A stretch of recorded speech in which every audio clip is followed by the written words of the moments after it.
certains passages de ce programme sont susceptibles de heurter la sensibilité des plus jeunes.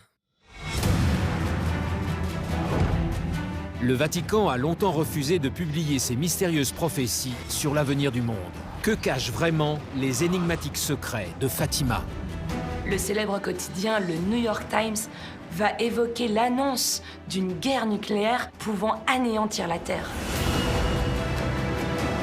En 2009, le film Phénomènes paranormaux avec Mila Jovovich évoquait une effrayante série d'enlèvements extraterrestres survenus à Nome, en Alaska.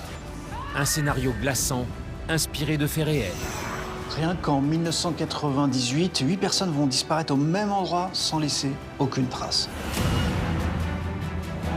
Cette maison de l'horreur a marqué l'histoire criminelle des États-Unis. Découvrez l'étrange propriété Borden, hantée par les fantômes d'un horrible massacre. Cette maison n'est pas seulement la maison du crime, on l'appelle aussi la maison aux esprits parce qu'elle serait hantée. Une expérience secrète menée en 1943 par la marine américaine a-t-elle propulsé un navire en 1984? Retour sur l'incroyable histoire à l'origine du film, l'expérience de Philadelphie. Cette expérience aurait été menée par la marine militaire américaine le 28 octobre 1943 et aurait eu des conséquences désastreuses. Les employés de cet hôtel racontent y avoir vécu des manifestations surnaturelles. Que se passe-t-il dans l'inquiétant Point Lookout Mountain et sa terrifiante chambre 12? On raconte partout que cet hôtel est hanté et quelque chose d'invisible s'en prend aux clients.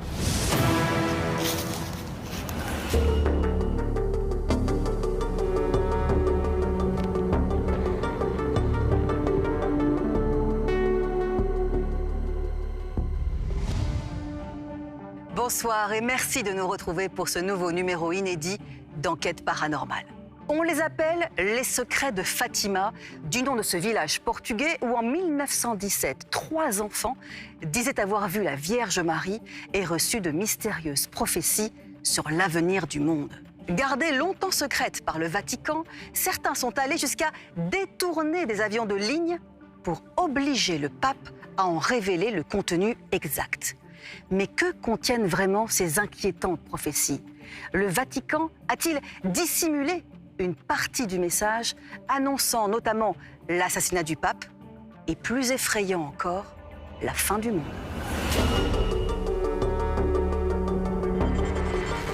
On les appelle les secrets de Fatima, et depuis plus d'un siècle, ces étranges prophéties intriguent le monde entier. Si beaucoup en ont peur, c'est que les événements qui se sont déroulés au Portugal restent une énigme, y compris pour la science. Le célèbre quotidien, le New York Times, va évoquer l'annonce d'une guerre nucléaire pouvant anéantir la Terre. Doit-on croire ces enfants qui disent avoir reçu de la Vierge ces mystérieuses prophéties? Ces 3 enfants racontent que la dame, comme ils l'appellent, leur a promis un miracle. Ce 13 octobre 1917, devant 70 000 personnes, il va manifestement se passer un événement totalement inexplicable. Pour quelles raisons accuse-t-on le Vatican de n'avoir pas tout révélé? Tous les papes qui se sont succédés au Vatican vont prendre connaissance du 3e secret. Et à chaque fois, ils vont renvoyer la lettre écrite par Lucia Santos sans jamais oser la publier. Le 3e secret de Fatima évoquerait la chute de l'Église et la fin du monde. Retour sur les incroyables secrets de Fatima, ou comment de terrifiantes prophéties nous annoncent la fin du monde.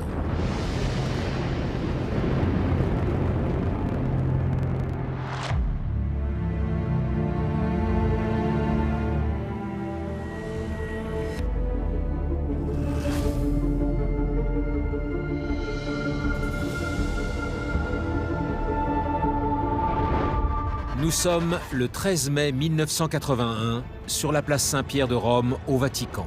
Ce jour-là, sous l'objectif des caméras du monde entier, le pape Jean-Paul II s'écroule, victime d'une tentative d'assassinat. Chose incroyable, cet événement tragique aurait été annoncé lors d'une mystérieuse prophétie faite 64 ans plus tôt à 3 jeunes enfants d'un village du Portugal. Le 13 mai 1981, en plein milieu de la place Saint-Pierre au Vatican, Jean-Paul II, pape de l'Église catholique depuis 3 ans, est victime d'une tentative d'assassinat. Cet attentat se déroule en direct devant les caméras de télé et va bien sûr connaître un retentissement mondial. Ce jour-là, ce sont 2 hommes qui vont faire feu sur le pape et tel un miracle, le pape va réussir à s'en sortir. Des 3 balles tirées sur lui, une seule va l'atteindre et cette balle qui devait le toucher en plein cœur va être déviée par son index. Jean-Paul II, il va y voir une intervention divine. Et cette balle du miracle, il va l'envoyer 1 an plus tard, en guise de remerciement, à Fatima, au Portugal. Fatima, c'est l'endroit où, en 1917, soit 64 ans avant, a été annoncé cet attentat à 3 petits bergers portugais.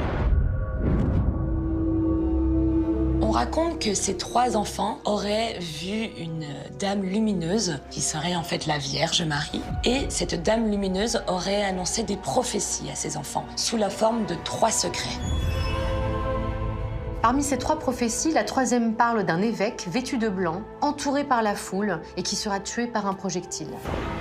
Cette prophétie, selon le Vatican, c'est l'attentat du 13 mai 1981 contre Jean-Paul II. On raconte que le pape, couché sur son lit d'hôpital, a demandé que l'on sorte le 3e secret des archives du Vatican pour pouvoir le lire.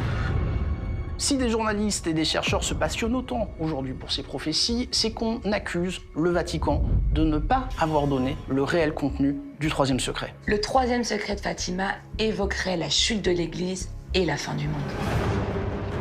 Et si beaucoup en ont peur, c'est que les événements qui sont intervenus au Portugal en 1917 restent une véritable énigme, y compris pour la science. Que disent vraiment les inquiétantes prophéties délivrées 64 ans plus tôt à 3 jeunes enfants du Portugal? Pour comprendre cette incroyable histoire, il faut remonter au 13 mai 1917 dans le petit village de Fatima, un endroit reculé, théâtre d'une série d'événements surnaturels. Fatima est située à 130 km au nord de Lisbonne et aujourd'hui c'est une ville de 11 000 habitants. Il faut s'imaginer qu'en 1917, Fatima, c'est un tout petit village, à peine 200 habitants. C'est à partir du 13 mai 1917 que tout va changer et que Fatima va devenir un lieu de pèlerinage connu dans le monde entier. 3 jeunes enfants du village vont raconter avoir assisté à une série d'apparitions surnaturelles incroyables. Ces 3 enfants s'appellent Lucia Santos, elle a 10 ans, et elle est accompagnée de ses 2 cousins, Jacinta Marto, qui a 7 ans, et Francesco, qui lui a 9 ans. Ces 3 enfants sont issus d'une famille paysanne, ils ne savent ni lire ni écrire, et leur journée, ils les passent à garder les moutons autour de leur maison. Le 13 mai 1917, le destin de ces 3 enfants va tomber dans l'irrationnel. Ils sont avec leurs moutons dans un endroit qui s'appelle la Cova da Iria, et là, ils racontent avoir vu apparaître une dame vêtue de bleu. Les 3 enfants, interrogés séparément, parleront d'une belle dame faite de lumière et tenant un chapelet à la main. Cette apparition surnaturelle va se manifester aux enfants à 6 reprises pendant l'année 1917, toujours au même endroit et le 13 de chaque mois. À quel incroyable phénomène surnaturel Lucia Santos et ses 2 cousins ont-ils vraiment assisté dans cette prairie des abords du village de Fatima? Alors que beaucoup y voient une manifestation divine de la Vierge Marie, les autorités religieuses, tout comme la police locale, vont réagir brutalement. Les 3 enfants racontent aux villageois et à leur famille que cette apparition leur parle, qu'ils prient avec elle, mais surtout que cette dame de lumière leur a confié des secrets. Ces 3 secrets, ce sont en fait des prophéties. Et on sait que ces prophéties auraient été dites le 13 juillet 1917, lors de la 3e apparition. Et les enfants disent qu'ils ne peuvent pas en révéler la teneur pour l'instant. Imaginez la tête de la famille et des villageois lorsque Lucia Santos, qui est âgée de 10 ans, et ses 2 cousins qui ne savent ni lire ni écrire vont raconter tout cela. Pour beaucoup à Fatima, comme dans toute la région, il ne fait aucun doute que ces 3 enfants ont assisté à une apparition mariale, c'est-à-dire de la Vierge Marie. Mais lorsque les autorités religieuses vont apprendre ce qui se passe, là, la réaction va être brutale et cela ne fait aucun doute que ces enfants sont des menteurs. L'affaire va prendre une telle ampleur que ces 3 enfants âgés de 10, 9 et 7 ans vont être jetés en prison. Sur ordre du gouverneur de la région, ils sont arrêtés le 12 août 1917. Eh bien, ces 3 enfants ne vont jamais céder. Ils vont toujours répéter la même chose sans jamais changer de version. On sait que le gouverneur lui-même s'est déplacé pour voir Lucia Santos dans sa cellule. Cet homme va exiger non pas des aveux de mensonges, mais le contenu de ses prophéties. Sauf qu'elle va lui tenir tête. Heureusement, ces 3 enfants vont être libérés au bout de 2 jours, mais évidemment, ils vont être bouleversés. Pour prouver à tous qu'ils disent la vérité, les enfants vont affirmer que le 13 octobre 1917, soit 3 mois plus tard, va se dérouler un miracle à l'endroit des apparitions à 14h. Ces 3 enfants racontent que la dame, comme ils l'appellent, leur a promis un miracle ce jour-là pour que les gens croient à ces apparitions. Alors qu'à travers le Portugal, l'étrange rumeur de la réalisation d'un miracle se répand, 70 000 personnes convergent le 13 octobre 1917 vers la fameuse prairie de la Cova da Iria. Et chose incroyable, un phénomène encore à ce jour inexpliqué va bouleverser les milliers de témoins présents ce jour-là. Le 13 octobre 1917, ce n'est pas moins de 70 000 personnes qui vont rejoindre Lúcia Santos, Jacinta et Francesco Marco sur les hauteurs de Fatima, à l'endroit où se produisent les apparitions de la Vierge Marie. Il y a là autant de sceptiques que de croyants. Des paysans côtoient des médecins, des ingénieurs, des policiers, des membres du clergé ou même des journalistes. Ils ont tous fait le déplacement. Il fait un temps de chien, les gens attendent dans la boue, sous la pluie, mais ils ne savent même pas ce qu'ils attendent. Ce jour-là, un journaliste du nom d'Avelino de Almeida est présent. Il travaille pour un journal très célèbre à Lisbonne qui s'appelle Le Siècle. Et lui, il va raconter en détail ces événements. Ce témoignage est intéressant car Avelino de Almeida est un journaliste qui travaille pour un journal qui est connu pour être ouvertement contre la religion. Pour lui, le rendez-vous du 13 octobre, c'est une très bonne façon de ridiculiser toute cette histoire de surnaturel. Sauf que ce 13 octobre 1917, devant ces 70 000 personnes, il va manifestement se dérouler un événement absolument paranormal. En effet, ce jour-là, des milliers de témoins vont assister à un étrange phénomène, des événements surnaturels et jamais scientifiquement expliqués. Les événements survenus le 13 octobre 1917 sont aujourd'hui connus dans le monde entier sous le nom de miracle du soleil ou de danse du soleil. Le journaliste Avelino de Almeida raconte que vers 14h, Lúcia Santos a demandé aux gens de fermer leurs parapluies. La foule va s'exécuter et, chose étrange, la pluie va s'arrêter immédiatement et le soleil va apparaître.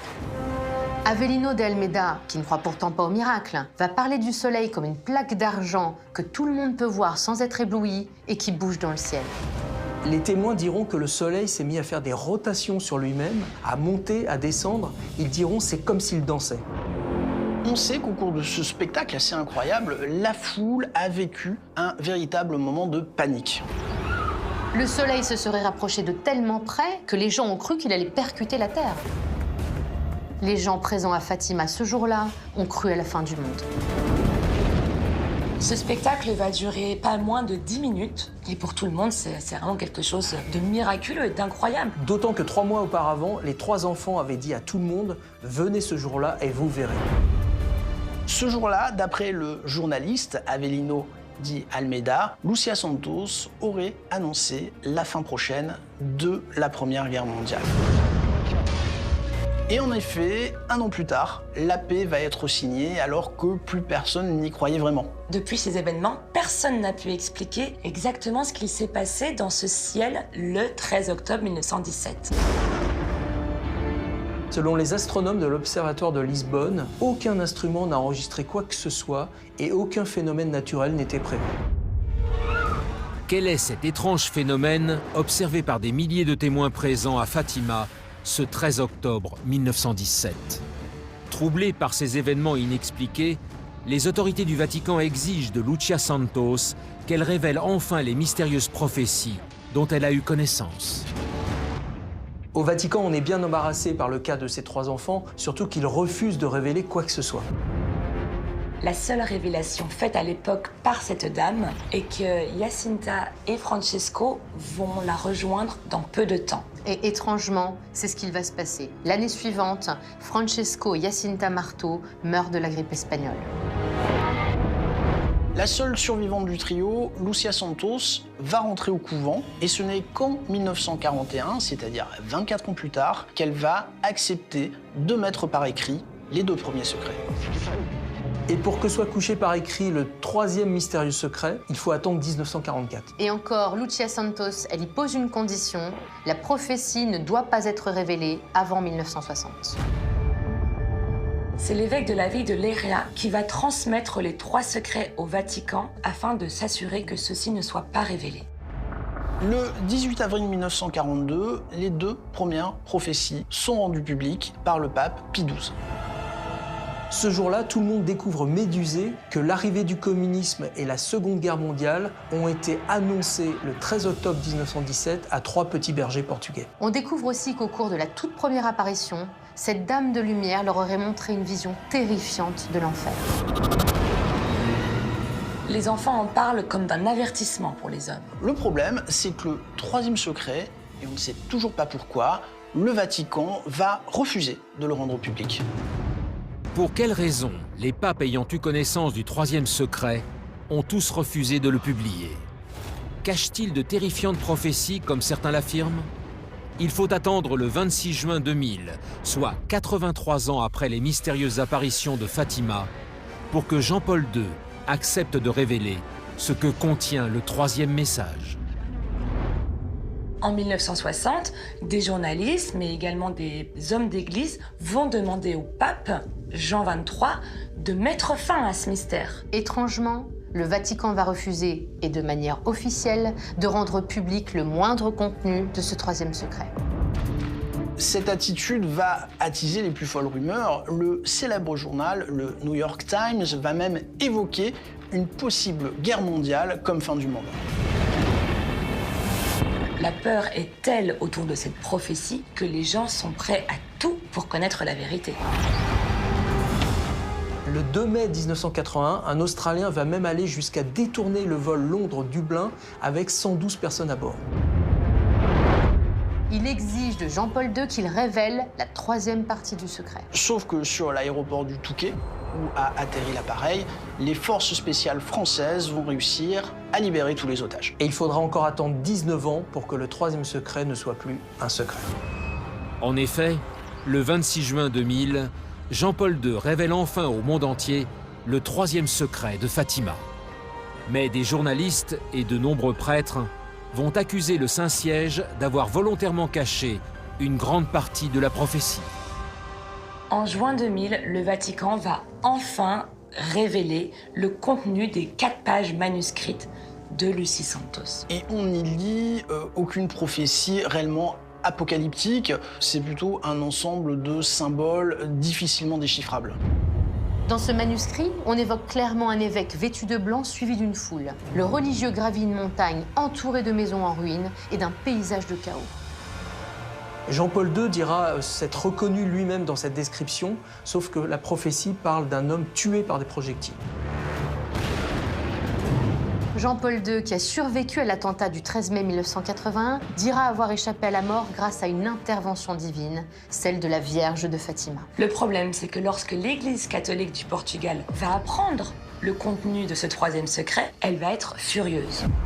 Pourquoi avoir attendu plus d'un demi-siècle pour faire cette révélation, alors qu'au final, on n'apprend pas grand-chose? Des journalistes américains et italiens vont enquêter. Parmi eux se trouve l'ancien directeur adjoint de la 2e chaîne publique italienne, la Red Way. Ce journaliste très connu s'appelle Antonio Socci. Et selon lui, le 3e secret révélé est un faux. Le Vatican cacherait encore, finalement, une grande partie de cette prophétie.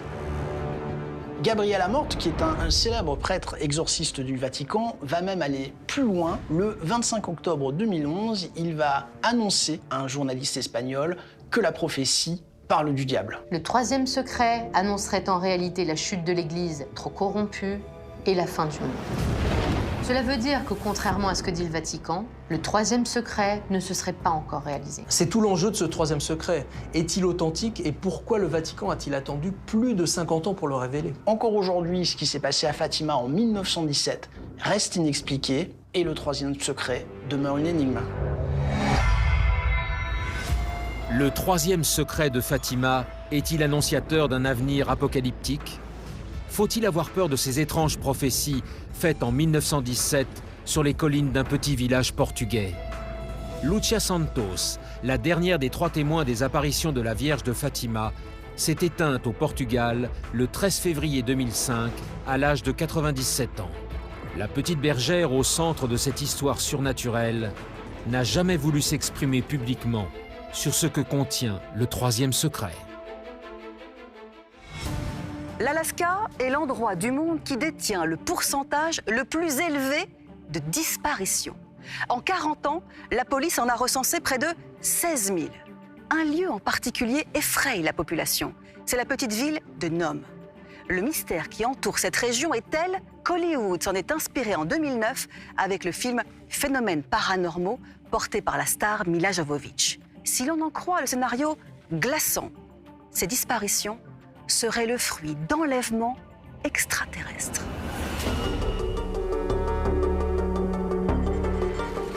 En 2009, le film Phénomènes paranormaux avec Milla Jovovich révélait au monde entier l'existence d'étranges disparitions à Nome, une petite ville de l'Alaska.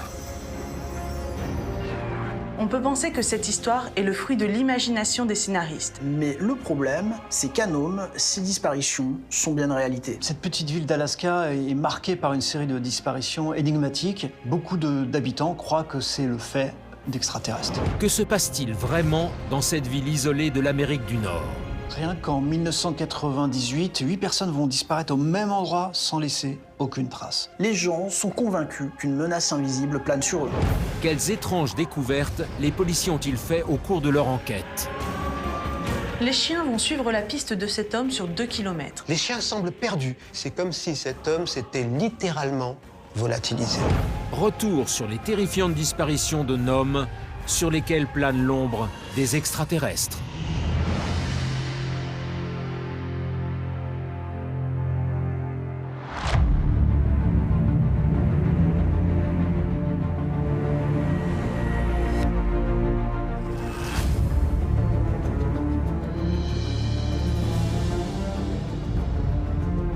Nous sommes le 6 novembre 2009 aux États-Unis.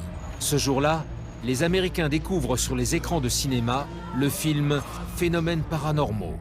Le scénario évoque des enlèvements extraterrestres dans une ville de l'Alaska. Cette terrifiante histoire serait basée sur des faits réels et toujours inexpliqués. Nous vous informons que certaines scènes que vous allez voir sont extrêmement perturbantes. En novembre 2009, lorsque les spectateurs découvrent sur grand écran un film qui s'appelle Phénomènes paranormaux, en anglais The Fourth Kind, ils sont sidérés. Le film a pour actrice principale la célèbre Milla Jovovich, et lorsqu'il sort sur les écrans, il est clairement indiqué que le scénario est basé sur des faits réels. Tu y étais? Je n'ai aucune explication. Imaginez la tête des spectateurs quand ils découvrent que dans une petite ville d'Alaska appelée Nome, des personnes disparaissent sans laisser de traces. Ce qui va terrifier ceux qui vont découvrir le film, c'est qu'il est question d'enlèvements commis par des extraterrestres. Il y a plus de personnes disparues que n'importe où en Alaska. Les scénaristes déclarent en fait que cette histoire s'appuie sur le témoignage troublant d'une psychologue locale. Cette femme s'appelle Abigail Tyler et elle affirme que la plupart de ses patients, qui ne se connaissent pas entre eux, décrivent tous le même cauchemar. Ils disent être enlevés durant la nuit. Il précise que ces enlèvements seraient commis par une mystérieuse présence extraterrestre. Ce film va faire polémique puisque à Nome, cette fameuse Abigail Tyler, personne n'en a jamais entendu parler. On peut penser que cette histoire est le fruit de l'imagination des scénaristes, mais à Nome, ces disparitions sont une réalité. Depuis 1988, dans cette petite ville d'Alaska, des gens disparaissent de manière inexpliquée. Et plus étrange, une rumeur s'est propagée dans toute la population locale. Beaucoup pensent que ces disparitions sont dues à une présence extraterrestre. Si la population de Nome est persuadée qu'une présence extraterrestre commet des enlèvements, c'est que dans cette lointaine contrée de l'Alaska, 30 personnes ont disparu depuis 1988, sans laisser la moindre trace. Nome est une petite ville côtière qui se situe à l'ouest de l'Alaska. Sa population est de 3000 habitants. Sa particularité, c'est qu'elle détient un triste record mondial. Il semblerait qu'à cet endroit, il y ait un nombre incroyable de disparitions, peut-être le plus élevé de la planète. On sait que cet endroit a très mauvaise réputation dans la région. Les habitants des villages les plus proches considèrent que c'est un endroit dangereux. Pour beaucoup, devoir passer par Nome pour se rendre d'un endroit à un autre, c'est prendre un risque. Celui de disparaître sans que jamais on ne vous retrouve. Si l'endroit fait peur, c'est que des gens qui s'y volatilisent du jour au lendemain, il y en a beaucoup. Le premier cas de disparition inexpliquée remonte au 21 décembre 1988. D'après l'avis de recherche diffusé par la police, un habitant du village de 73 ans, qui s'appelle Jérôme Trigg, a disparu du jour au lendemain sans qu'on sache ni pourquoi ni comment. Cette disparition marque le début d'une étrange et mystérieuse série. Rien que pour l'année 1998, 8 personnes ont disparu mystérieusement. On a évoqué des attaques d'ours, des crimes liés à la présence d'un tueur en série. On a même pensé aux conditions climatiques extrêmes parce qu'on sait que cet endroit de l'Alaska est souvent balayé par des tempêtes de neige très violentes. Le seul problème, c'est que dans tous les cas, la police ne retrouve absolument aucun indice. Il n'y a pas de corps, pas de vêtements, et plus étrange encore, elle ne retrouve aucune trace au sol. Un homme, le mystère qui plane sur ces disparitions va vraiment inquiéter toutes les familles. À partir de 2001, il va se passer des choses à Nome qui ne vont rassurer personne. En effet, le 16 août 2001, la police fédérale de l'Alaska découvre le cadavre d'un homme sur une route de la ville. Mais alors que les autorités croient avoir retrouvé l'un des nombreux disparus de Nome, une nouvelle énigme va relancer les plus folles rumeurs. À partir de 2001, à Nome, c'est la psychose qui règne. On est face à un nombre de disparitions impressionnantes et chaque affaire prend une ampleur considérable. En août 2001, coup de théâtre. Ce n'est pas une disparition qui va faire la une de tous les journaux, c'est une apparition, celle d'un corps. Le 16 août 2001, la police retrouve le corps d'un homme et c'est probablement une des seules fois où les officiers se réjouissent de retrouver un cadavre. Grâce à ce corps, on va se dire qu'il va y avoir un début d'explication, un début de réponse de toutes ces disparitions. Le problème, c'est que cette découverte, loin d'éclaircir la situation, va au contraire l'amplifier. La police va chercher à identifier cet homme, mais même après plusieurs mois de recherche, elle n'y arrivera pas. Les policiers vont enquêter dans tout l'Alaska, mais aucune personne signalée disparue ne correspond à cet homme retrouvé. On va chercher à identifier cette personne avec la technique de l'ADN, avec ses empreintes digitales. On va même procéder à une reconstitution faciale précise, mais rien n'y fait. Ce cadavre reste une énigme. L'autopsie de cet homme, dont on ignore tout, va révéler des choses encore plus étranges. D'après les médecins légistes, cet homme serait mort 7 mois auparavant, mais ils seront absolument incapables de déterminer les causes de son décès. Et quand les journalistes vont parler de cette histoire, ça va rappeler de très mauvais souvenirs à certains habitants de Nome. Il faut savoir qu'en juillet 1980, la police avait déjà retrouvé un cadavre et avait fait face aux mêmes interrogations. Comme en 2001, la police a été incapable d'identifier ce corps. Et les médecins légistes n'ont pas réussi à déterminer comment ni pourquoi la personne était morte. 20 ans après, ces deux personnes n'ont toujours pas été identifiées. À Nome, la rumeur commence à circuler que ces disparitions et les réapparitions de cadavres seraient liées à des crimes liés aux extraterrestres. Dans les années 2000, la rumeur de cette menace extraterrestre est tellement ancrée dans cette petite ville qu'elle sera le fil rouge du film Phénomènes paranormaux. Une inquiétante présence extraterrestre expliquerait-elle les étranges disparitions de la ville de Nome? Si rien ne permet de l'affirmer, en 2016, une nouvelle affaire va de nouveau semer la terreur parmi ses habitants. Le 27 juin 2016, le cauchemar des habitants de Nome recommence. Joseph Balderas, un citoyen âgé de 36 ans qui travaille au palais de justice de cette ville, disparaît à son tour. Ce 27 juin 2016, Joseph Balderas est la 24e personne à disparaître officiellement dans cette ville américaine. Cet homme sans histoire est parti pêcher le temps d'un week-end. Il faut savoir aussi que c'est un chasseur aguerri qui connaît parfaitement le coin. Puis c'est un homme plutôt athlétique et pourtant, il va disparaître corps et âme. Cette 24e disparition va choquer toute la population de Nome. Les autorités vont alors déployer une véritable armée pour retrouver cet homme. On fait appel aux policiers, on fait appel à des maîtres chiens, on va également mobiliser les pompiers et les gardes-côtes. Beaucoup de bénévoles aussi vont se porter volontaires pour ratisser toute la région. Les moyens sont considérables. On va même faire appel à des hélicoptères et des avions pour élucider ce nouveau cas inexpliqué. Le 28 juin 2016, soit le lendemain de la disparition, le véhicule de Joseph Balderas est repéré, stationné aux abords d'une voie rapide en direction de Nome. Malheureusement, Ce que tout le monde redoutait s'est confirmé par la suite. Que cache l'étrange disparition de Joseph Balderas? Alors que les équipes de recherche espèrent trouver une explication rationnelle, elles vont de nouveau faire face à un véritable mystère. Il faut imaginer que dans la tête de tous ces gens qui participent aux recherches, il y a une idée qui tourne, une idée qu'ils n'osent exprimer, et qui est la menace extraterrestre. Si certains jusque-là ne croyaient pas à ces thèses d'extraterrestres, ce 28 juin 2016, beaucoup vont changer d'avis. La police, quand elle retrouve ce véhicule, le véhicule de Joseph Balderas, elle ne trouve aucune trace à l'intérieur du véhicule, rien qui puisse dire où se trouve cet homme. Ce que constate la police est assez étrange. La voiture est intacte, rien n'a été volé, il n'y a pas de traces de sang, il n'y a pas de traces de lutte, et surtout, il n'y a aucune empreinte au sol. Donc la police va faire appel à des chiens renifleurs pour retrouver Joseph Balderas, et là, il va se passer quelque chose de très étrange. Les chiens vont suivre la piste de cet homme sur 2 km. Et alors qu'on pense retrouver sa trace, les chiens vont brutalement s'arrêter. C'est comme si cet homme s'était littéralement volatilisé à cet endroit. À l'endroit exact où les chiens perdent sa trace, il n'y a ni rivière, ni ravin, rien qui puisse expliquer une telle disparition. Pour tous ceux qui doutaient de cette théorie extraterrestre, ce jour-là, tous les regards se sont tournés vers le ciel.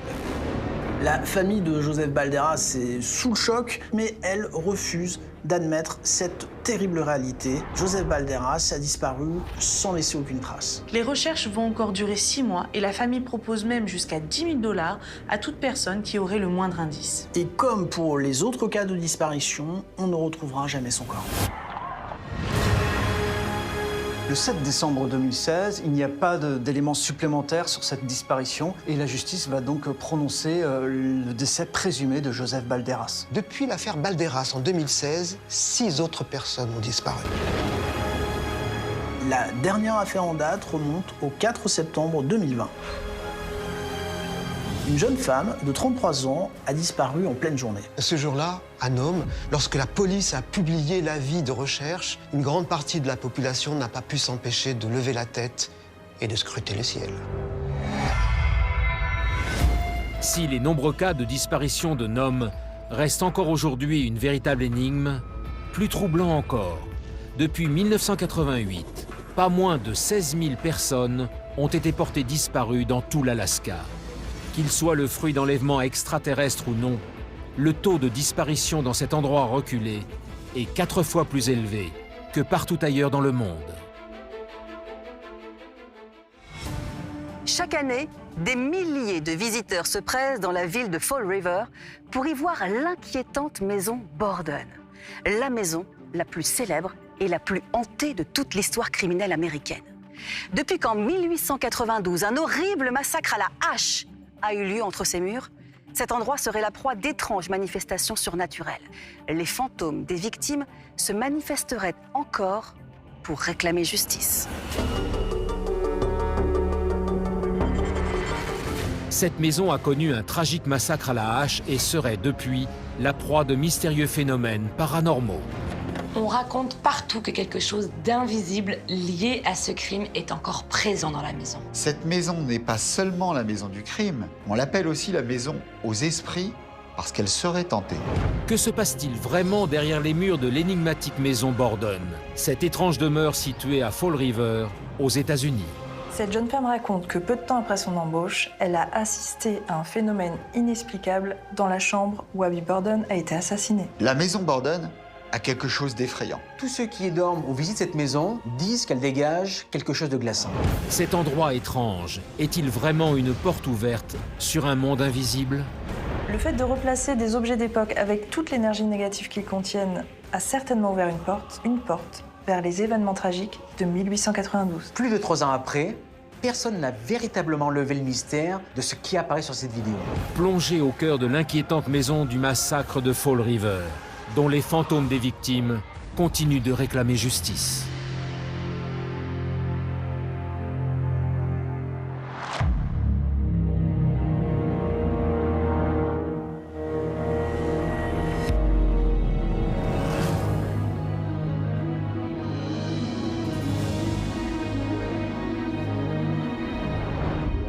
Nous sommes en 1996 à Fall River, une petite ville américaine du Massachusetts. Cette année-là, au 230 de la 2e rue, Martha McGinn inaugure son tout nouveau projet de bed and breakfast.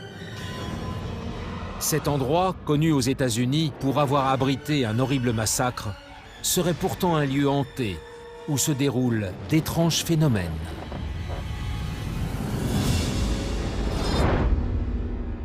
Fall River est une ville située à 74 km de Boston. C'est une ville connue notamment pour son textile. Fall River est surtout connu aux États-Unis pour avoir été le théâtre d'une des principales énigmes criminelles de l'histoire du pays. En 1892, dans cette maison qui se situe à Second Street, soit la 2e rue, 2 personnes vont être assassinées à coups de hache. Derrière ce crime abominable se cacherait une femme de 33 ans. Elle s'appelle Lizzie Borden et cette fille de bonne famille est accusée d'avoir massacré dans des conditions abominables son père et sa belle-mère. Sauf que Lizzie Borden va être acquittée. Personne n'a aucune certitude de ce qui s'est réellement passé. Ce meurtre d'une sauvagerie sans nom reste encore aujourd'hui une véritable énigme. Cette histoire continue toujours de passionner les Américains. On vient de toute l'Amérique pour voir de près cette maison maudite. En 1990, quand Martha McGinn hérite de la maison qui appartenait à sa grand-mère, elle veut surfer sur la notoriété de l'adresse et se faire beaucoup d'argent. Le problème, c'est qu'à Fall River, cette maison, ce n'est pas seulement la maison d'un crime odieux. On l'appelle aussi la maison aux esprits parce qu'elle serait tentée. Selon les habitants de Fall River, après le massacre du 4 août 1892, des phénomènes surnaturels se seraient multipliés. On raconte que quelque chose d'invisible lié à ce crime serait toujours présent dans la maison. Cette immense et étrange maison de Fall River est-elle hantée, comme beaucoup l'affirment encore aujourd'hui? Les effroyables événements qui s'y sont déroulés le 4 août 1892 peuvent-ils être à l'origine des mystérieux phénomènes paranormaux observés par de nombreux témoins? Si cette maison est considérée comme hantée, c'est que tout dans cet endroit rappelle le massacre qui s'est produit à cette époque. Chacune des pièces de cette maison vous renvoie à ce fameux double meurtre du 4 août 1892. Ce jour-là, la police découvre une véritable scène d'horreur. Andrew Jackson Borden, qui est un riche promoteur immobilier et président de la Banque de la Ville, a sauvagement été assassiné de 11 coups de hache. Le cadavre de cet homme de 70 ans gît sur le canapé du salon et il a la tête quasiment coupée en deux. 130 ans après, ce salon est quasiment dans le même état que le jour du meurtre. On prétend d'ailleurs que le fantôme d'Andrew Borden hante régulièrement cette pièce. Le fantôme de cet homme aurait été régulièrement vu près du canapé, là où il a été assassiné.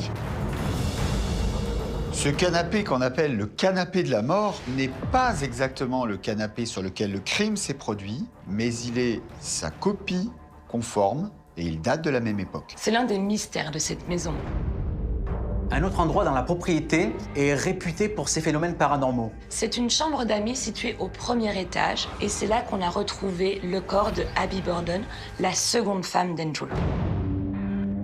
Le meurtrier s'est acharné sur cette femme de 63 ans qui a été frappée de 18 coups de hache. Imaginez que cette pièce, qui est considérée comme être l'une des plus hantées de la maison, est elle aussi identique à ce qu'elle était le jour du massacre. Les moquettes, les meubles, le lit, tout est absolument à l'identique. On croit même distinguer sur la moquette les traces du sang laissées par le cadavre de la victime. À Fall River, on raconte que l'esprit d'Abby Borden est resté prisonnier de la maison. Cette femme, depuis l'au-delà, réclamerait justice. Les gens disent que son fantôme continuera de hanter les pièces et les couloirs de cette maison aussi longtemps que le meurtrier ne sera pas condamné. Pour la police, à l'époque, il n'y avait aucun doute sur le criminel. Tout accablé, Lizzie Borden, cette jeune fille de bonne famille, mais qui détestait sa belle-mère. Ce qui est étrange, c'est que lors du procès en 1893, ni Lizzie Borden, ni sa sœur, ni même la domestique alors présente le jour du crime ne diront ce qui s'est passé ce jour-là. Alors que l'horrible massacre à la hache de 1892 demeure une véritable énigme, la sanglante maison Borden va très vite semer la peur à Fall River. C'est dans cet endroit que l'on dit hanté que Martha McGinn ouvre en 1996 un bed and breakfast. La propriétaire n'imaginait pas être rattrapée par le passé de la maison. En 1996, lorsque Martha McGinn inaugure son projet de chambre d'hôte, elle entend très clairement se faire un maximum d'argent sur la légende qui entoure cette maison. Martha McGinn décide de baptiser son projet de maison d'hôte la maison Lizzie Borden. 6 suites réparties sur 3 étages, et dès le début, c'est un véritable succès. Tout le monde veut dormir là où Abby Borden a été assassinée. Ce qui trouble les gens lorsqu'ils entrent dans cette maison, c'est que c'est un réel bond dans le passé. Ils se retrouvent projetés brutalement le 4 août 1892. On sait que Martha McGinn s'est aidée des photos qui ont été prises par la police le jour du meurtre pour reproduire à l'identique la maison telle qu'elle l'était à l'époque. Grâce à ces photos, elle a également pu retrouver les objets authentiques qui appartenaient à la famille Borden. Sauf que pour certains experts du paranormal, le fait de replacer des objets avec toute l'énergie négative qu'ils ont accumulée pourrait permettre d'ouvrir une porte vers les événements qui se sont déroulés en 1892.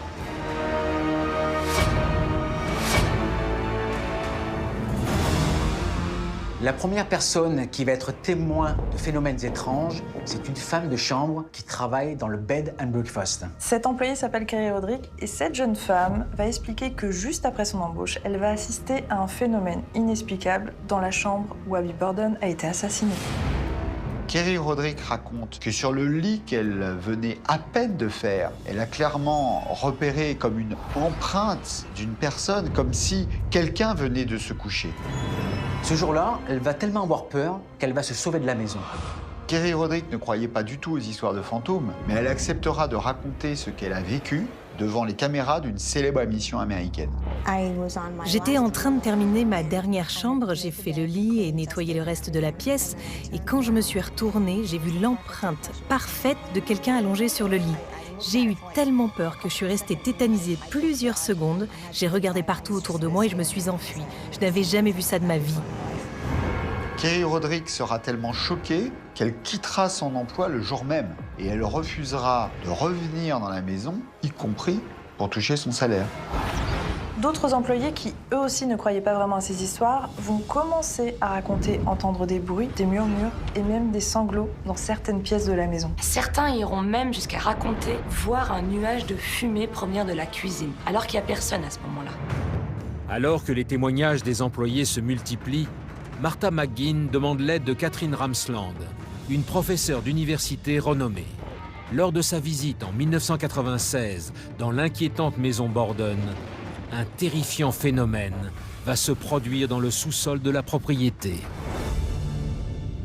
Quand Martha McGinn sollicite Catherine Ramsland, elle veut savoir si cette maison est véritablement hantée. Elle a aussi en tête de savoir si les phénomènes ont réellement un lien avec le massacre de 1892.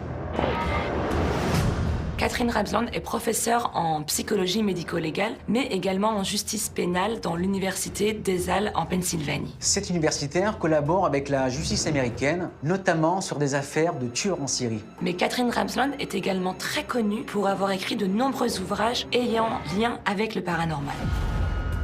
Quand Catherine Ramsland se rend à Fall River en 1996, elle est ravie. Pour elle, c'est un formidable terrain de jeu. Un crime non élucidé, des phénomènes paranormaux, elle se réjouit de découvrir cet endroit. Sauf que lorsqu'elle va visiter la maison avec Martha McGinn, les deux femmes vont se faire la peur de leur vie.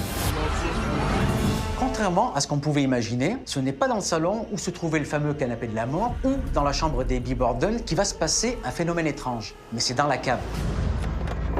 Si Martha McGinn a demandé à Catherine Ramsland de descendre au sous-sol, c'est parce qu'elle y avait vécu quelque chose dont elle n'avait jamais osé parler avant 1996. Du temps où la maison appartenait encore à la grand-mère de Martha McGinn, il se trouve que Martha a vu un fantôme dans la cave.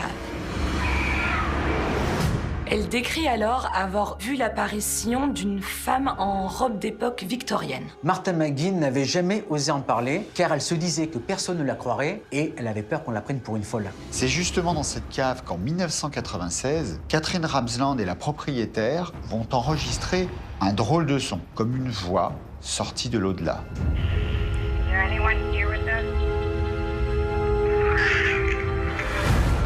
Les deux femmes vont tellement avoir peur qu'elles vont avouer s'être enfuies du sous-sol.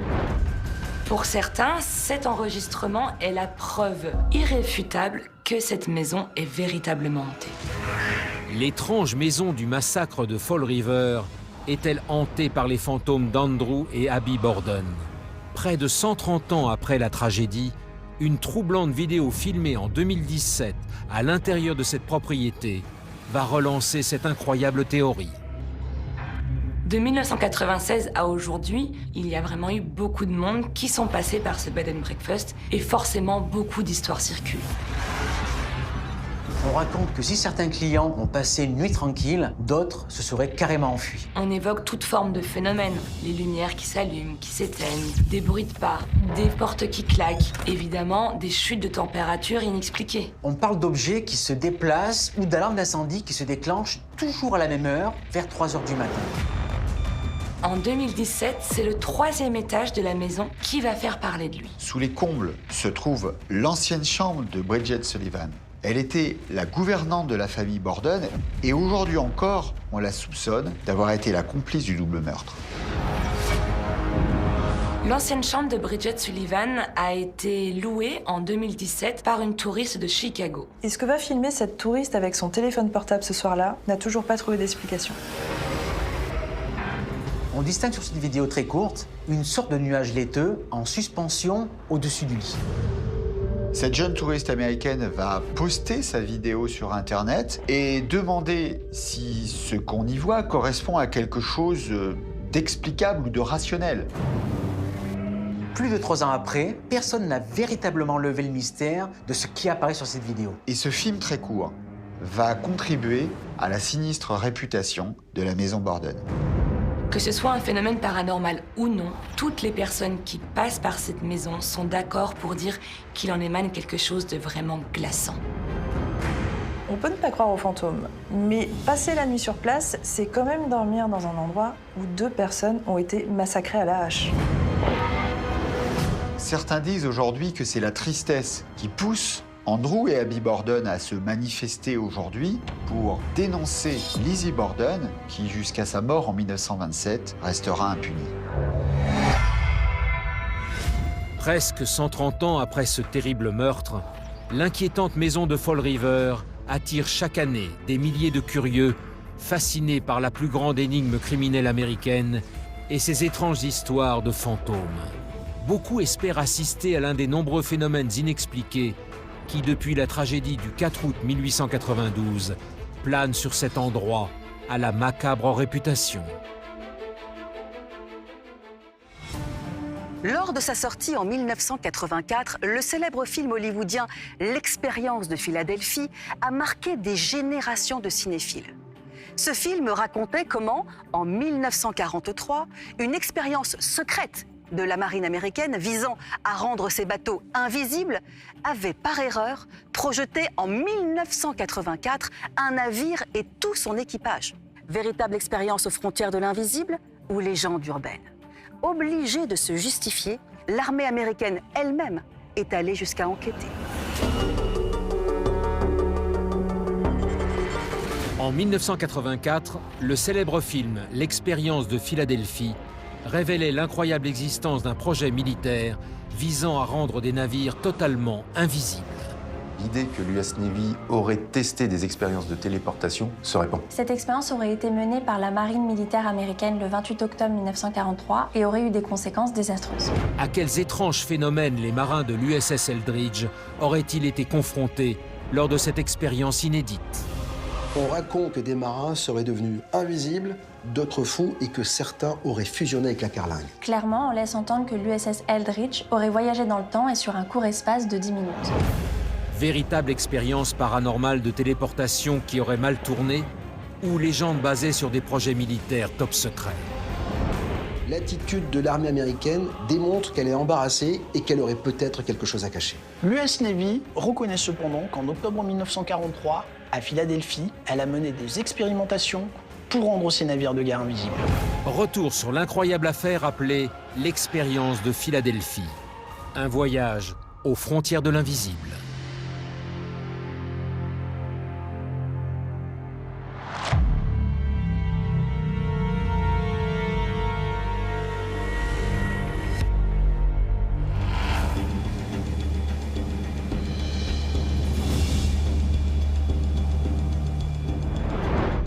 En 1984, le film L'expérience de Philadelphie sort sur les écrans de cinéma du monde entier.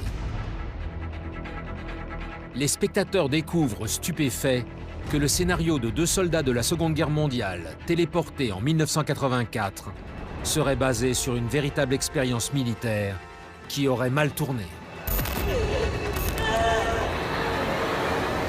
Quand le film L'expérience de Philadelphie sort le 3 août 1984, personne n'imagine alors l'incroyable impact qu'il aura sur toute une génération. Ce film va laisser entendre la possible existence au sein de l'armée de véritables projets scientifiques à la limite du paranormal. L'expérience de Philadelphie, réalisée par Stewart Rhofield, raconte l'histoire d'une expérience militaire qui, en 1943, va faire disparaître les navires alliés des radars ennemis. Un test effectué sur l'USS Eldridge tourne mal et projette 2 marins accidentellement 40 ans plus tard, en 1984. Quel jour on est? On est le 17. Quelle année? Comment quelle année? 1984. Les scénaristes de l'expérience de Philadelphie, qui va sortir en 1984, se sont inspirés d'un bouquin, Philadelphia Experiment, et qui a été écrit par un certain Charles Berlitz.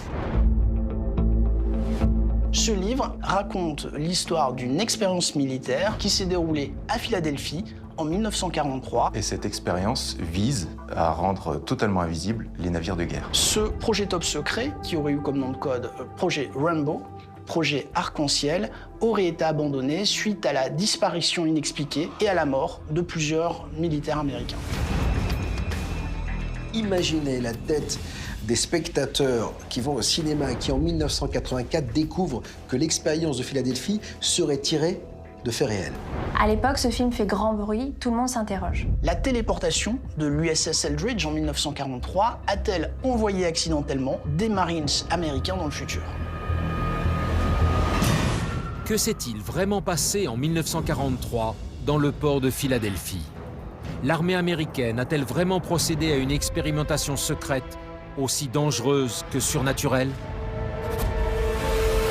La première fois qu'on va en parler, c'est en 1955, par la plume d'un certain Maurice Ketchum Jessup. Cet Américain est diplômé de l'Université du Michigan. Il est notamment connu pour avoir publié des ouvrages sur la gravitation, mais aussi sur le phénomène OVNI.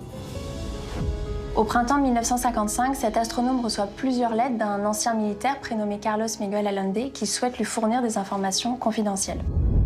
Cet homme prétend avoir été témoin en 1943 de l'apparition dans le port de Norfolk d'un contre-torpilleur, l'USS Eldridge. Il raconte que depuis le pont du navire marchand où il se trouvait, le SS Andrew 407, il a vu se matérialiser le navire avec ses marins à bord.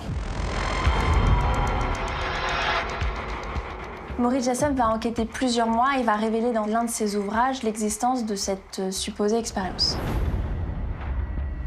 Le destroyer USS Eldridge, avec ses hommes à bord, aurait été rendu invisible, se serait téléporté dans le port de Norfolk à 320 km de son point initial.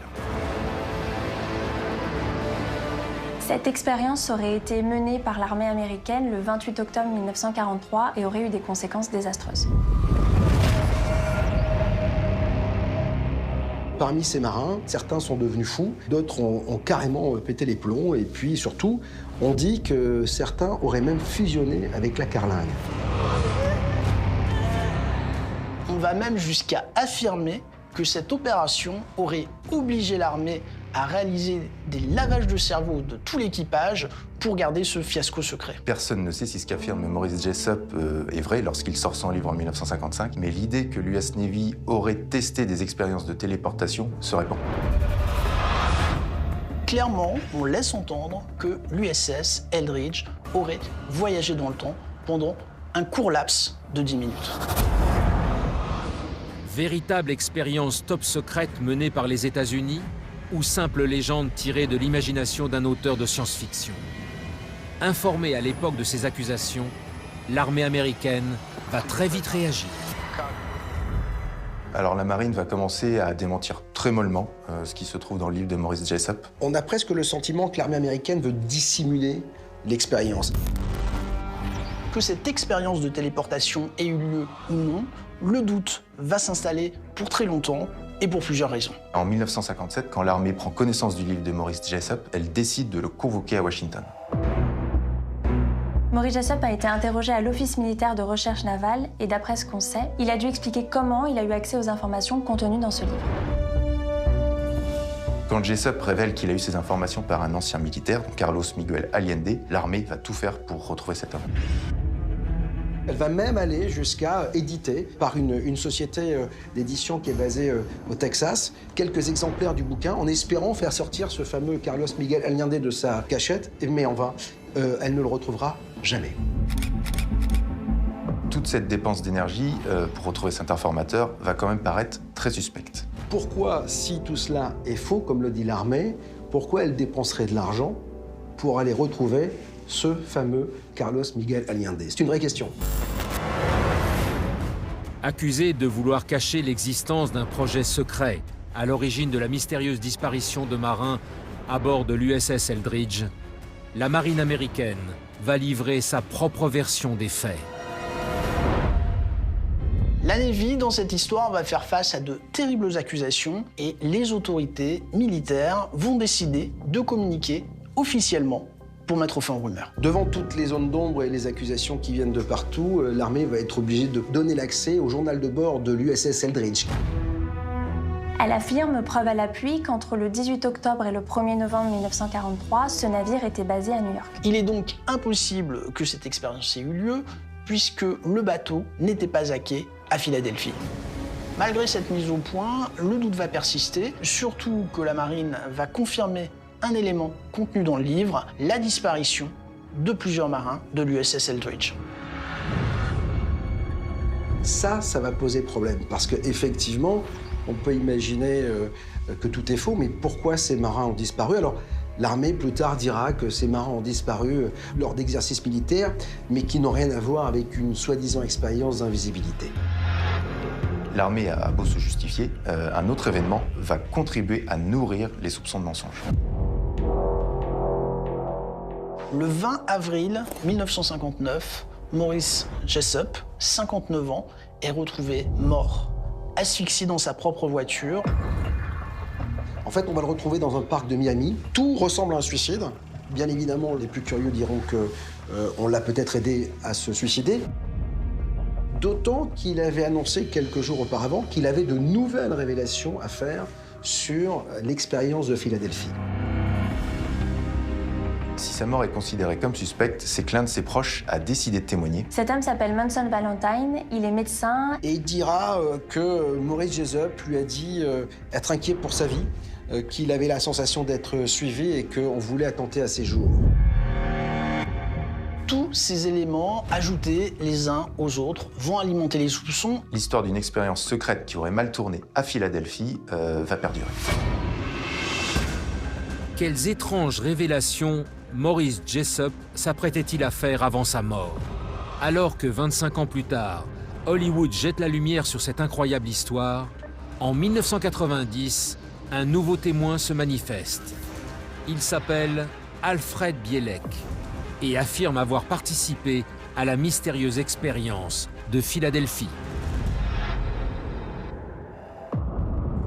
Le 13 janvier 1990, lors d'une conférence de presse à Dallas, au Texas, un dénommé Alfred Bielek va affirmer aux journalistes présents qu'il faisait partie de l'équipage de l'USS Eldridge en 1943. Cet homme affirme avoir participé et survécu à l'expérience de Philadelphie. Ce qui paraît incroyable, c'est que ce témoin autoproclamé soutient la version telle qu'elle a été décrite dans le film. À l'origine, ce projet avait pour nom le projet d'invisibilité.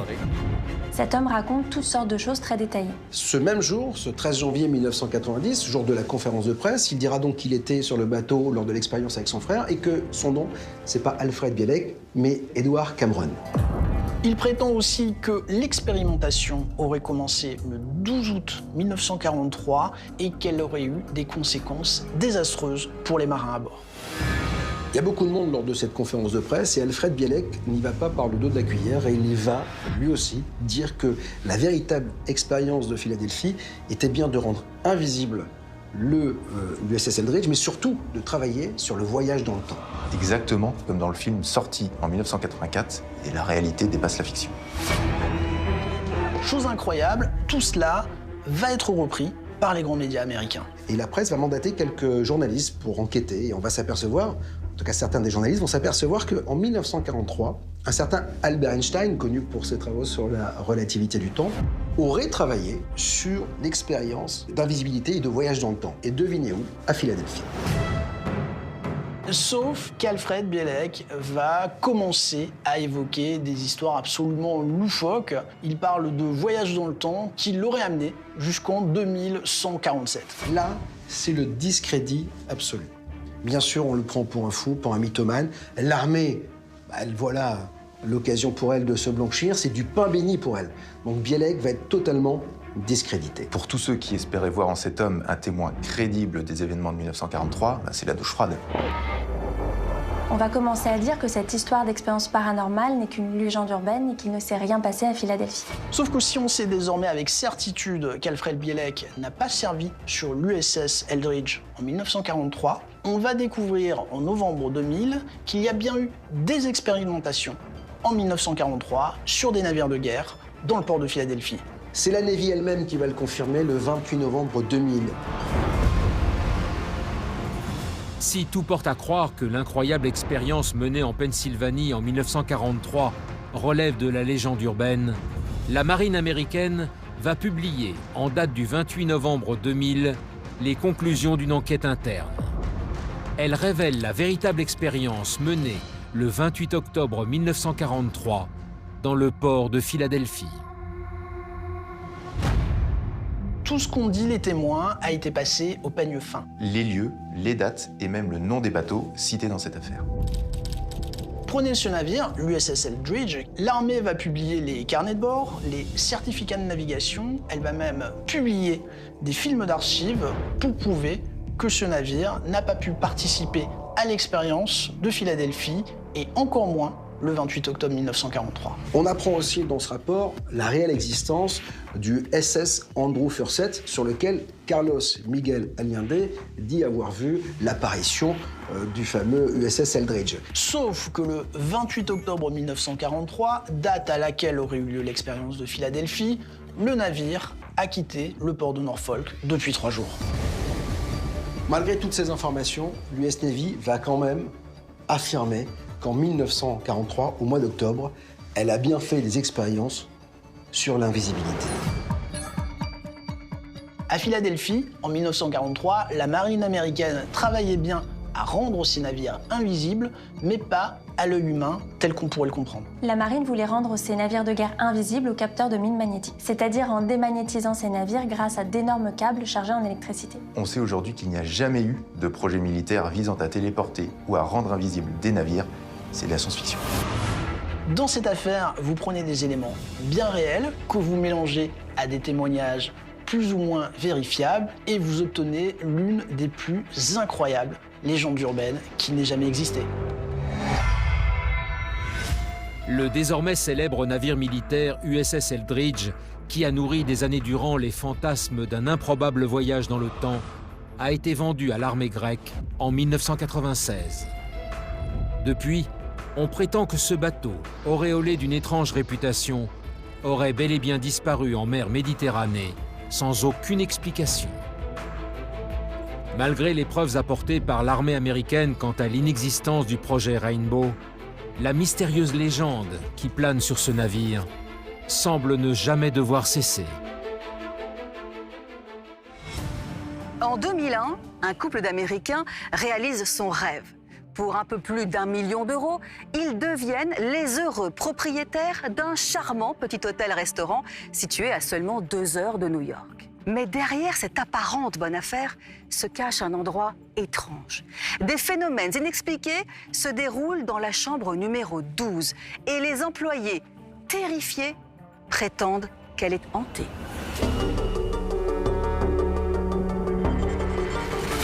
On l'appelle le Point Lookout Mountain.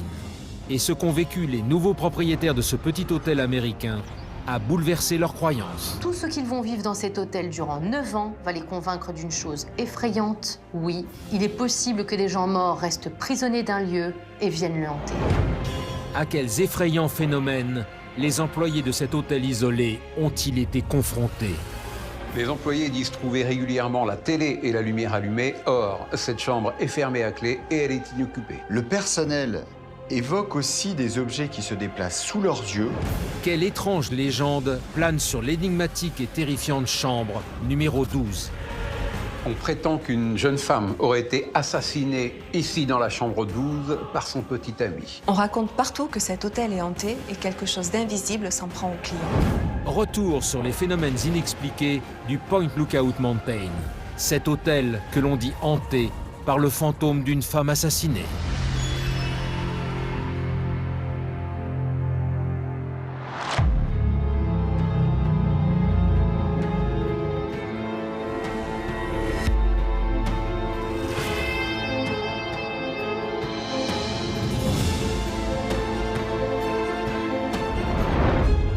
Nous sommes aux États-Unis, à Windham, une petite ville située au cœur de l'État de New York. C'est là qu'en juin 2001, Ron et Lori Landstrom prennent possession d'un hôtel racheté quelques mois plus tôt. Ce couple sans histoire ignore encore que cet endroit, à la vue imprenable, est en réalité un endroit hanté. Ron et Lori Landstrom, ils ont une quarantaine d'années et en juin 2001, ils vont réaliser le rêve de toute une vie, devenir propriétaires d'un hôtel. Ron Landstrom, commercial dans l'automobile, veut, tout comme sa femme d'ailleurs, changer de vie. Il va donc racheter pour 980 000 $ un hôtel situé à 2h30 de New York. Un hôtel qui a pour nom le Point Lookout Mountain. Cet endroit, construit en 1920, se situe dans la région qu'on appelle les Catskills. Cet hôtel comporte 14 chambres, sa salle de restaurant et puis notamment une terrasse avec une vue imprenable et c'est ce qui a charmé le couple. Sauf que cette vue imprenable, les Landstrom vont découvrir peu à peu qu'elle s'ouvre aussi sur un endroit peu attirant, l'au-delà et ses fantômes. Pas un instant, ces gens ordinaires n'auraient un jour imaginé que leur nom serait associé à une histoire de lieu hanté. Quand les Landstrom rachètent l'hôtel, ils réembauchent les anciens employés. Aucun de ces employés n'a osé leur dire les choses étranges qui se déroulaient dans cet hôtel. Personne n'avait envie de faire fuir les propriétaires et donc de perdre son travail. Et donc chacun a décidé de garder le silence. Quels étranges phénomènes les employés du Point Lookout Mountain refusent-ils d'évoquer? Alors qu'à l'été 2001, Ron et Lori Landstrom ignorent ce que cache cet étrange hôtel, les nouveaux propriétaires vont faire face à plusieurs événements inexpliqués. C'est un couple qui n'a jamais vraiment cru aux fantômes. Pour eux, ce sont des histoires qu'on raconte aux enfants, c'est du folklore. Ces gens vont pourtant voir leur vie glisser très progressivement vers quelque chose qui les dépasse totalement. Tout ce qu'ils vont vivre dans cet hôtel durant 9 ans va les convaincre d'une chose effrayante. Oui, il est possible que des gens morts restent prisonniers d'un lieu et viennent le hanter. Cette chose complètement étrangère à Ron et Lori Landstrom va devenir pour eux une réalité. Au départ, ce sont des impressions très subtiles. Lori Landstrom raconte par exemple qu'elle se sent observée lorsqu'elle est totalement seule. Cette Américaine affirme aussi entendre des voix provenir de la pièce d'à côté, pourtant vide. Avec le recul, les nouveaux propriétaires raconteront aussi comment leur chat s'est mis à avoir une attitude extrêmement bizarre. Cet animal semblait suivre régulièrement des yeux quelque chose d'invisible et de s'enfuir terrorisé. Alors il n'y a pas que le chat qui se comporte bizarrement, puisque Laurie Landstrom constate que les employés n'osent pas rentrer dans la chambre 12. Cette pièce fait apparemment très peur, mais personne n'ose en parler. Jusqu'à ce jour où la chambre 12 se met à dégager une odeur épouvantable, une odeur de cadavre. Laurie et Ron Landstrom vont tout faire pour comprendre d'où vient cette odeur. Ils vont tout démonter, moquettes, planchers, faux plafonds, en se disant qu'il y a peut-être un animal mort quelque part. Ils ne trouveront aucune explication rationnelle. Cette chambre 12, à cause de cette odeur, va rester inoccupée jusqu'en 2009, mais les langues vont se délier. Face à l'inquiétude grandissante de Ron et Laurie Landstrom, les employés de l'hôtel décident de briser le silence. Ils leur révèlent que le Point Lookout Mountain est le théâtre, depuis de nombreuses années, de phénomènes surnaturels inexpliqués. Quand les employés de l'hôtel détaillent au couple Landstrom ce qui se passe ici, ils tombent de haut. Le couple Landstrom se pose des questions et interroge les employés qui vont lui répondre « Vous avez acheté un hôtel hanté ». Ce couple découvre d'ailleurs qu'une rumeur assez macabre court sur cet endroit. Dans la région, on raconte que dans cet hôtel, un meurtre non élucidé a eu lieu dans les années 20. On prétend qu'une jeune femme aurait été assassinée ici dans la chambre 12 par son petit ami. La raison pour laquelle les employés ne veulent pas rentrer dans la chambre 12, ce n'est pas seulement à cause de l'odeur pestilentielle ou même à cause de l'histoire de meurtre, c'est à cause d'événements inexpliqués. Régulièrement, les employés disent trouver la télé et les lumières allumées. Or, cette chambre est inoccupée et surtout est fermée à clé. Le personnel évoque aussi des objets qui se déplacent sous leurs yeux ou même des visages qui apparaissent dans les miroirs. On parle aussi de phénomènes dans le reste de l'hôtel. Ils disent ressentir des chutes brutales de température dans certaines pièces et, plus effrayant encore, ils disent voir des ombres se déplacer. Les Landstrom ont du mal à croire que l'hôtel dans lequel ils ont investi plus de 980 000 $, c'est-à-dire plus d'1 million d'euros, soit un hôtel hanté. Le témoignage de leur nièce venue travailler ici durant l'hiver 2006 les convainc qu'il se passe des choses surnaturelles dans cet hôtel. Cette jeune femme, elle s'appelle Katie Landstrom et un soir, elle va avoir tellement peur qu'elle refusera de passer une nuit de plus dans cet hôtel. La jeune fille, terrorisée, expliquera à ses proches qu'elle a vu dans le couloir qui dessert les chambres une apparition fantomatique. Katie Landstrom décrit une silhouette blanche, un peu brumeuse et qui flotte à quelques centimètres au-dessus du sol. Et surtout, précise-t-elle, cette apparition se trouve juste devant la chambre 12. Cet épisode va troubler le couple Landstrom. Ils raconteront d'ailleurs qu'après cet épisode, ils ont pensé quitter cet endroit. Le problème, c'est qu'ils ont un crédit sur les bras de plus d'1 million $. Alors non seulement ils vont rester, mais surtout, ils vont tout faire pour ne pas ébruiter l'affaire. En effet, si les Landstrom imposent à tous le silence de peur de voir fuir la clientèle, en février 2009, 3 ans après l'étrange phénomène vécu par Katie Landstrom, un nouvel événement va nécessiter l'intervention de la police. Les fantômes du Point Lookout Mountain vont brutalement ressurgir dans la chambre 12. Jusqu'en 2009, la fameuse chambre 12 était la seule parmi les 14 chambres à ne jamais être proposée à la clientèle. Or, en février 2009, un couple va y dormir pour la première fois en 8 ans, pour son plus grand malheur. L'hôtel est proche de la station de ski de Windham et ce soir de février 2009, ce couple qui n'a trouvé aucun hôtel où dormir insiste pour avoir une chambre. Il en reste une, c'est la chambre numéro 12 qui n'a jamais été louée jusqu'à présent. Et Ron et Laurie vont se voir un petit peu obligés de leur louer cette chambre, mais ils sont très inquiets de savoir comment la nuit va se passer. D'après le rapport de police établi ce soir-là, tout va s'enchaîner à partir de 21h. Une femme de chambre aurait averti Laurie et Ron Landstrom que des hurlements proviennent de la chambre 12. Ce soir-là, tout le monde à l'hôtel a repensé à cette histoire de meurtre qui se serait déroulée dans les années 20. Cette chambre, elle est comme maudite et pour la première fois depuis longtemps, un couple y loge. Laurie Landstrom dira qu'après plusieurs minutes de cris insoutenables, la porte va s'ouvrir et qu'elle va découvrir le client véritablement possédé. La police, elle va être obligée d'intervenir, le client étant devenu incontrôlable et à deux doigts de frapper Ron Landstrom.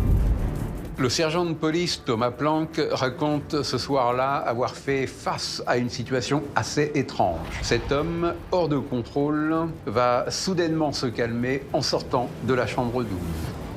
Plus curieux, il ne se souvient plus de rien et surtout, il ne comprend pas ce qui se passe. Dès le lendemain, dans la petite ville de Windham, tout le monde est au courant de l'affaire. On raconte partout que cet hôtel est hanté et quelque chose d'invisible s'en prend aux clients. Alors que très vite, la sinistre réputation du Point Lookout Mountain se répand dans toute la région, en décembre 2010, Ron et Laurie Landstrom demandent de l'aide auprès d'experts en paranormal venus de Pennsylvanie. L'incroyable expérience menée ce jour-là va crédibiliser l'effrayante légende qui court sur cet étrange hôtel. Le 19 décembre 2010, le couple veut tirer cette affaire au clair et décide de faire appel à l'association paranormale de Pennsylvanie. Les Landstrom veulent véritablement savoir ce qui se passe dans cet hôtel et surtout, ils veulent se débarrasser de ces phénomènes. Pourquoi? Eh bien, les clients commencent à fuir l'hôtel. 9 membres de cette association vont passer près de 8 heures dans l'hôtel, dont une partie de la nuit.